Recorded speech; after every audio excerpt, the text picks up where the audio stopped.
Before we start this video, a quick spoiler warning if you are not caught up with the JJK manga, and if you are caught up, let's go. Aight.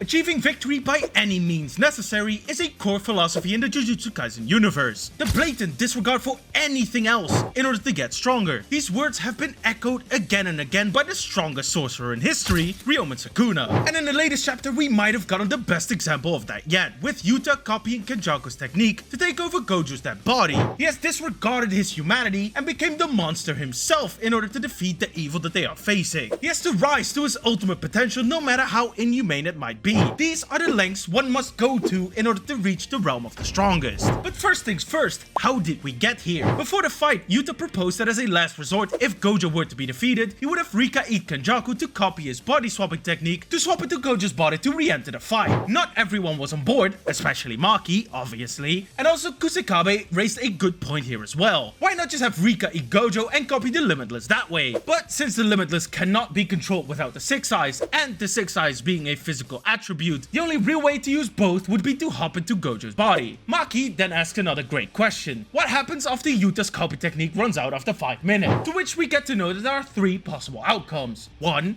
Kenjaku's ability needs constant activation, so after 5 minutes he dies. 2. Kenjaku's ability is activated intermittently, so he won't die right away, but will sometime soon after. And 3. Kenjaku's ability only needs to be activated once, so after the 5 minutes are up, Yuta will remain in Gojo's body forever, and will even be able to keep using the Limitless. Maki still isn't on board, but Yuta then goes off on everyone, saying that no one cares when Gojo has to carry the burden of being the monster. So if no one is going to step up to the plate, then Yuta will fill that role by doing something fucked up. And honestly, this is such an amazing character moment from Yuta. Throughout the story, we have already seen this happen constantly. Everyone seeing Gojo as a weapon, merely the strongest, a monster of the Jujutsu world. Everyone except for Geto, who saw him as a genuine friend and equal, Yuji, who has always treated Gojo like a human being and a teacher that he looks up to, case in point being right before the fight, when Gojo entered the room and everyone is looking tense and stressed out. Even Gojo, who is usually easygoing as hell, looks tense. But here comes his loving student Yuji Itadori cutting through all the tension to give his teacher a pat on the back, hyping him up. Side note, it's also really cute that Yuji is one of the only people Gojo actively turns his infinity off for.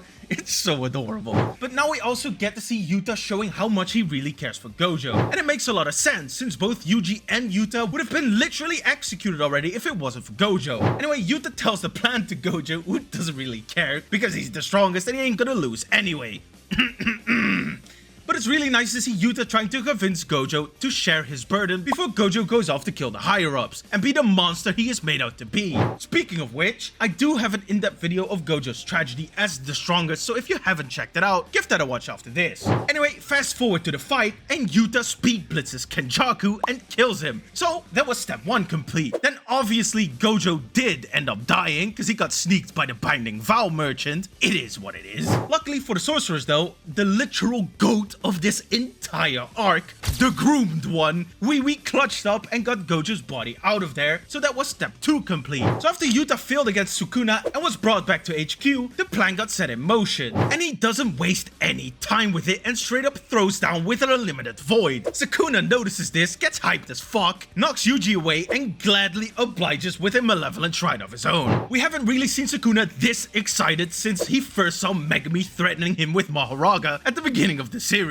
But Yuta pulling this move earned him some real respect from the King of Curses. Now, Sukuna isn't a stranger to low-key praising and respecting characters who have a ton of potential or show him something interesting, and has shown this throughout the story, with Megumi, Gojo, Jogo, Kashimo, Higuruma, I mean literally everyone except for Yuji. Sukuna hates this man with a burning passion. Unk legit has been hating on his nephew from day 1. Hitting 8 black flashes in a row?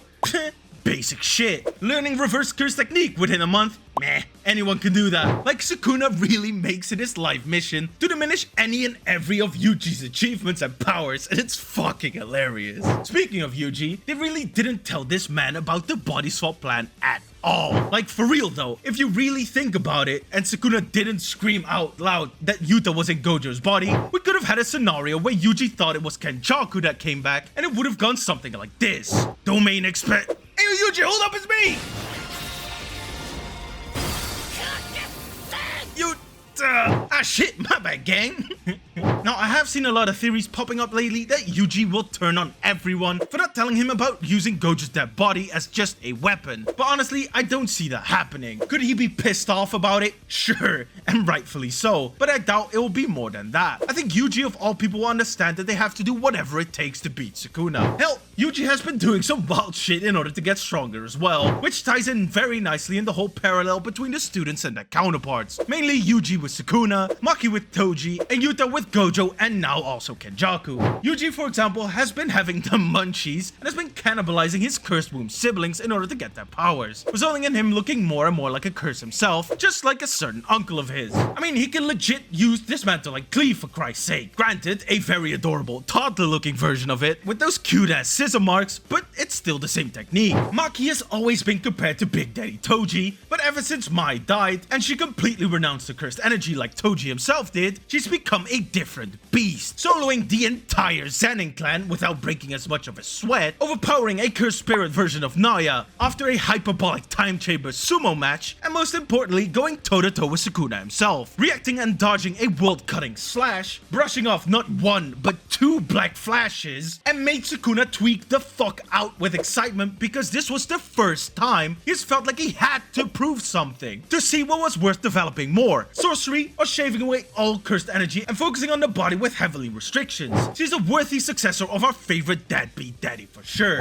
And now finally Yuta, who has been hailed as the next Gojo for like forever, but with the latest chapters coming out, it's looking more and more like he's taking after both Gojo and Kenjaku. Now we know that Yuta and Gojo are distantly related, with Yuta maybe even having a more blessed lineage, and now with him taking over Gojo's body, he quite literally is the next Gojo. But the manner in which he achieved this, throwing away his humanity and becoming a monster and all, using Kenjaku's ability makes it so that he takes after him as well, especially if it turns out that he only needed to activate Kenjaku's ability once and is now also just a brain able to body swap whenever he needs.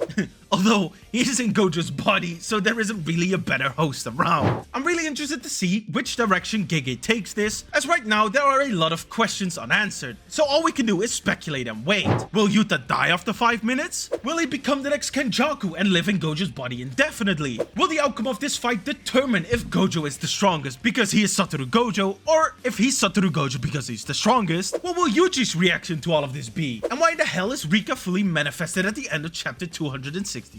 Very interesting stuff indeed. Now, let me know your predictions in the comments below. Thank you for watching, and don't forget to like this video, hit that subscribe button, and ring that notification bell to be all up to date as soon as I post a new video. Also check out my other videos as well, like the full breakdown of Gojo's tragedy as the strongest, or a deep dive into the menace that is Chainsaw Man's author Tatsuki Fujimoto. Now with that being said, I hope you all have a wonderful day, and I'll see you on the next video. Bye bye!